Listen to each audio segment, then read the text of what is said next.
টিকটকে দেখতে পেলাম কিছু লেবাসদারি মৌলবীর বেশ ধরে এটি জামাত বলতেছে শহীদ প্রেসিডেন্ট জিয়াউর রহমান রাষ্ট্র চালাইছে দেখেছে সম্মান করে, বেগম জিয়া রাষ্ট্র চালাইছে দেখেছে সম্মান করে, এখন তার ছেলে তারেক রহমান আসার কোনো দরকার নাই, তারাই নতুন প্রজন্মে রাষ্ট্র চালাইবে, তারা এই বক্তব্য রাখছে।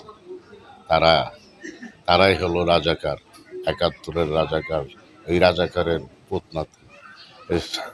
এই যে ওরা রাজাকারের বাচ্চা, ওরা বলে তারেক জিয়ার দরকার নেই, সেনাবাহিনী এখনো চুপ করে বসে আসুন কেন, ওদেরকে ধরুন, আর ওই রাজাকার দেশের বালুর চাহিদা। বিএনপির ভারপ্রাপ্ত চেয়ারম্যান আমাদের তারেক রহমান, ওনার যদি একটি অসমহতি হয় বাংলাদেশে আসার পরে, এই জামাত ইসলাম চরমনাই এনসিপির গায়ে জব দিতে হবে।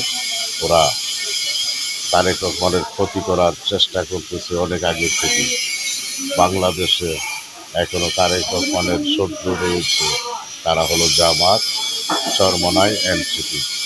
একমাত্র তারাই বিএনপির ভারপ্রাপ্ত চেয়ারম্যান তারেক রহমানের শত্রু, তাদেরকে গ্রেপ্তার করা হোক।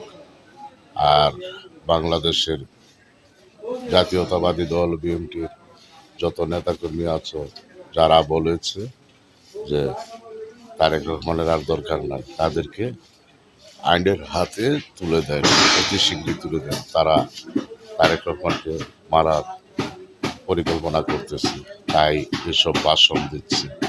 ওদেরকে অতি শীঘ্রই আইনের আওতায় উঠিয়ে দেন, আইনের হাতে উঠিয়ে দেন।